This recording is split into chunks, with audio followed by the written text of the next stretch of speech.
Welcome to Ground Control. I finally received my Eachine Mini F4U Corsair. And of course that's a ready to fly plane, so you get the plane, you get the transmitter. The transmitter does require 4 AA batteries. It comes completely assembled. The only thing that I had to do was attach the front landing gear to it. It comes with 2 landing gear mount screws with 2 spares. So 4 landing gear mount screws. It's nice that they put some extra screws in there. This plane is courtesy of Banggood. I want to thank Banggood for sending me this plane for review. I love these little Micro Warbirds, and they sent me the 3 battery version. So I'm very appreciative of the fact that they sent me the 3 battery version instead of the 2 battery version. I like to put a lot of flights on these when I'm doing the reviews of them so that I can give you correct information. The batteries for this plane are not the same as the P51D. The P51D, the batteries that came with mine were 360 milliamp hour 1S LIPOs, and these are 400 milliamp LIPOs. But I will also be testing it out with my 360s and my 380s, since I also use those batteries in the P51 Mustang.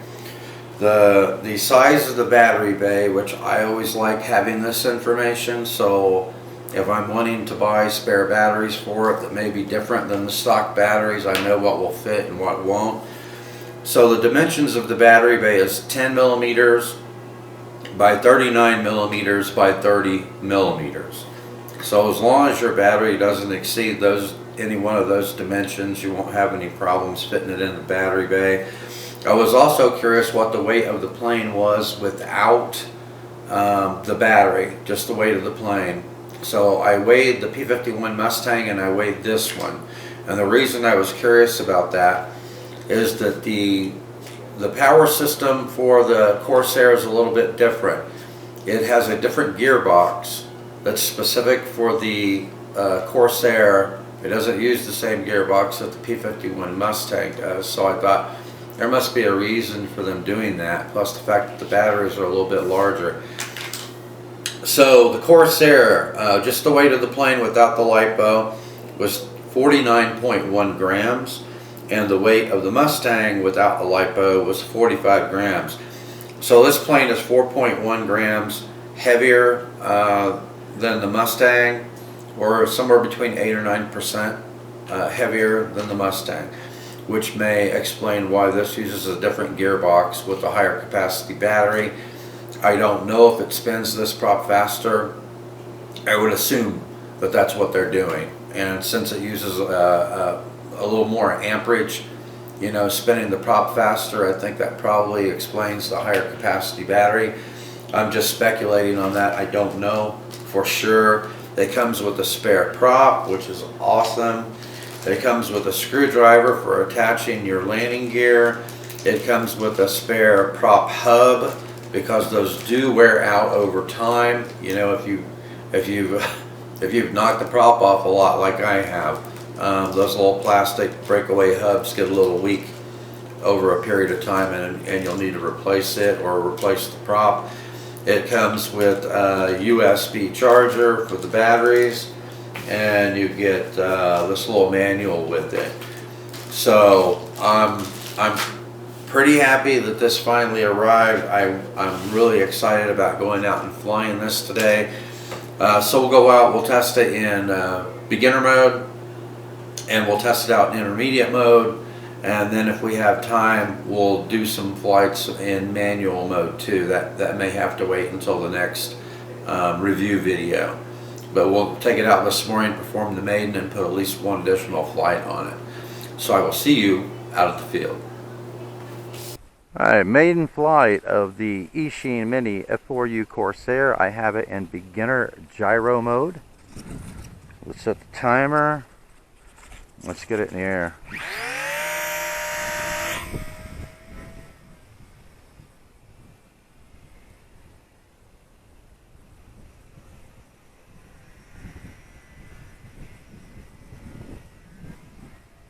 Whoa. I am definitely going to have to make a I'm definitely going to have to make an adjustment on that elevator. I have no up elevator.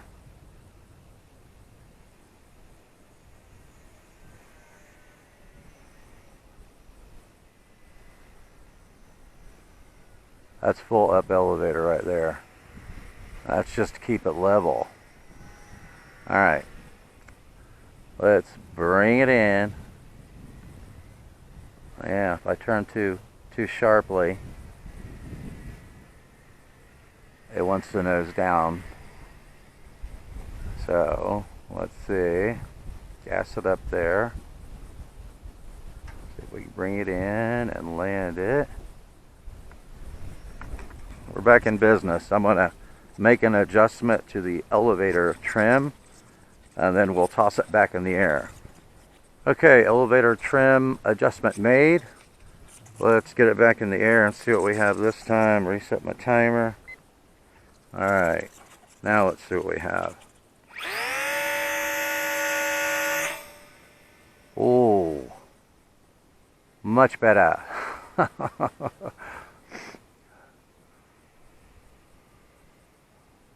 Yeah, I adjusted the aileron trim on it before I brought it out, but didn't realize that the elevator needed to be trimmed.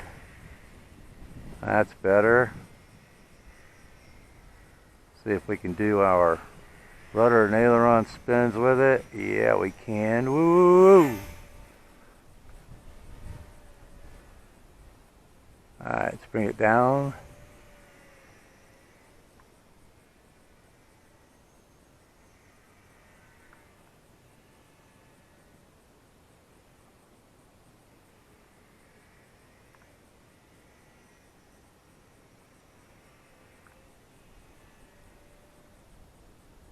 You have to put in a little more throttle with this one than you do the P51 Mustang to do those. There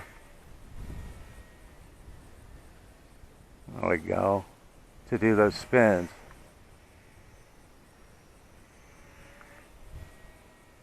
And it looks like I have more rudder going to the left than I have going to the right, so we will have to adjust that as well. Okay, so let's get some altitude, see if the stunt button works. Whoa, did a roll. Bring it back this way and try a loop.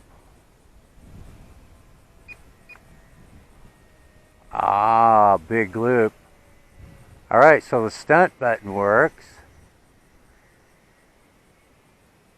Beginner mode.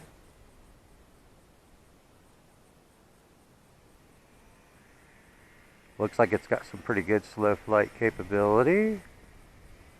Bring it back in here. Into the wind.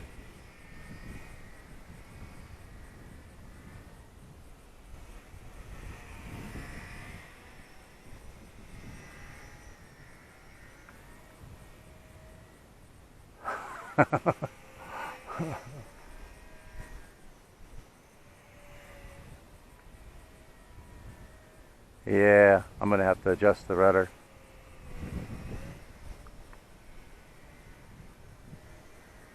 Cool looking little Warbird. But I need it to be a little more maneuverable. Of course it is in beginner mode gyro, so that's probably the reason it doesn't seem to be handling as abruptly as I'm used to, because I'm used to flying intermediate gyro mode. So let's put it in intermediate mode. Oh, look at that. Whoa, yeah. Return to target maneuver. Check that out. Yeah, that's intermediate gyro mode.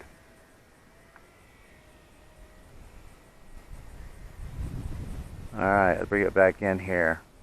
See if we can do a loop. Oh, kicking it back over. See if we can get it pointed into the wind. There we go. Looks like I need a little more elevator adjustment on it. I think I'm going to move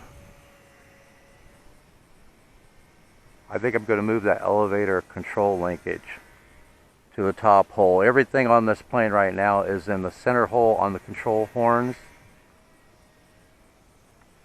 It looks like I may have enough rudder, but I'd like to have some more elevator.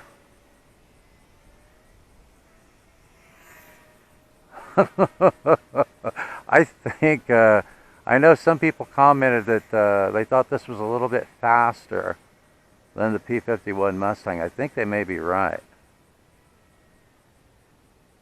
Alright, let's see if we can slow it down a little bit and bring it in a little bit closer.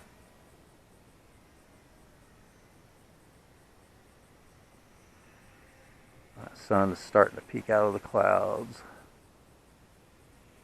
Yeah, cool looking plane, huh? And it, you know, it throttles up pretty fast. Turn off my timer. All right, let's go another circuit. We'll bring it in for a landing.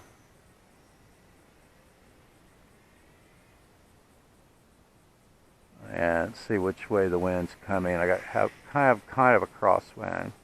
Let's bring it in from this direction. Alright. Let's try that again, only more slowly.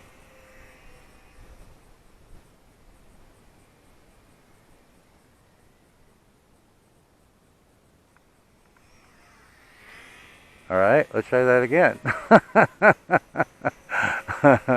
I'm just not happy with that yet. Okay. Throttle back. Throttle back. Oh, yeah. Alright, so, I don't know. It seems to me, it's a nice flying little plane, but it also seems to me like it's a little bit nose heavy, I think.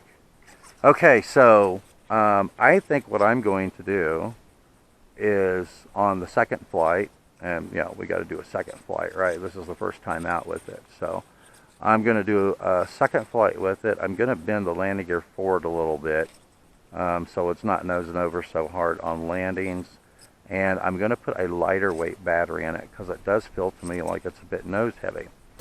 Okay, so that was a lot of fun. On the initial launch, you saw in the initial launch, I had no elevator authority whatsoever. So, you know, it's hard for these old eyes sometimes to be able to see if the elevator is completely neutral. So it must have had a little bit of down pitch in the elevator when I performed the maiden launch, because I could not pull it up at all. Okay, so once I landed and I made the adjustment to the trim on the elevator, and you make the adjustment on the trim on these control surfaces by this little trim loop that they have here. So what I had to do was I had to spread that out a little bit to bring the elevator up into a neutral position, and then I had plenty of elevator authority.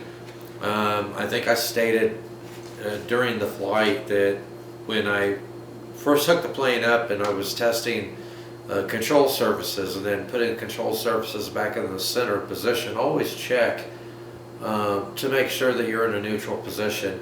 I did have to make an adjustment on my left aileron because in a neutral position it had negative pitch on it. So I had to expand the trim loop on that to bring it up so that both of the ailerons were in the neutral position when I had the stick centered. I didn't make any adjustments on anything else. I should have made an adjustment on the elevator before I went out. So it's a very nice flying plane. I think some of you that I've heard from about this plane, I think, yeah, it might be a little bit faster than the P51 Mustang. It's very maneuverable. I mean, Eachine's got another hit on their hands with this plane. I mean, it's an awesome flying little plane. I still have some adjustments that I need to make to it. If you notice, when I was doing the return to target maneuvers, I had more authority on the rudder, spinning it to the left, and I had spinning it to the right. So I think what I'm going to do to the rudder before I take it back out again is I think I'm going to go ahead and move the control arm from the center position to the inner position, so I have more rudder throw. I like to have a lot of rudder authority, especially when you're doing maneuvers like that. I need to adjust that trim loop so that I have just a little bit of right rudder into it, just a tiny bit, so that it has as much authority spinning to the right as it has spinning to the left. So it looks like it needs just a little bit of right trim into the plane on the rudder. The ailerons seemed pretty responsive in intermediate gyro mode, and I know that's going to be even more so in manual mode. So I think with the ailerons, I think what I'm going to do is move the control rods down to the bottom hole on the control horns on the ailerons to soften those up a little bit. And let me take a look at the Mustang here. Yeah, that's precisely what I did with the Mustang. With the Mustang, I moved the control rods down to the bottom hole on the control horns for the aileron to soften those up a little bit, which was why when I was doing my return to target maneuvers in intermediate mode gyro, this one would just completely flip over if you weren't careful with it. And that's the reason why I had a lot more aileron throw in intermediate gyro mode than I do on the P51 Mustang. So I'm going to tone those down a little bit, increase the rudder. I'm going to leave the elevator where it is for now, because I think the elevator is going to be fine once I get the balance on the plane correct. Now with the 400 milliamp hour 1S battery, when I was coming in for a landing, I could not flare. So it feels to me like the plane is ever so slightly nose heavy. So I'm also going to be experimenting with some weight on the tail, and I'm going to try to fly it with one of the 360 milliamp hour batteries when I take it back out again. So part 2 of this review is going to be mostly about getting the adjustments made to the plane, getting it trimmed out, and testing the balance on the plane, because I want to get it in a neutral balance so that when I'm coming in for a landing, I can flare and not have the plane nose down on me when I'm coming in for a landing. And I think that will also tighten up the loops as well. So I just need to find the right amount of weight to put on the tail, assuming that the lighter battery doesn't lighten up the nose as much as I want it to. So we'll take it back out, we'll experiment with that. I'm going to fly it with different batteries, maybe add a little tail weight to see how it handles, and then we'll see how my adjustments work out.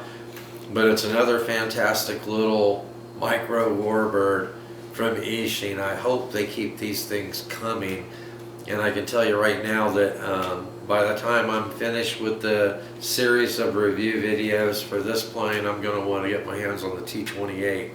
So stay tuned. As soon as I have the weather, again, I'll be going back out, making those modifications and testing the balance. And and another piece of information for you before I let you go.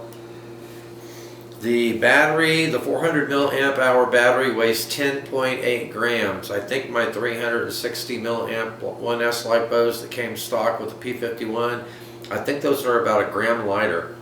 So I think that's definitely going to help with the nose being a little bit too heavy. And let's see, the dimensions of the 400 milliamp hour battery are 38 millimeters by 20 millimeters by 8 millimeters and 10.8 grams. So there's the information on the stock LIPOs that come with the plane. Thanks for watching. I will be posting more videos as part of this review very, very soon, so stay tuned for those. Thanks for watching, and I will see you in the air.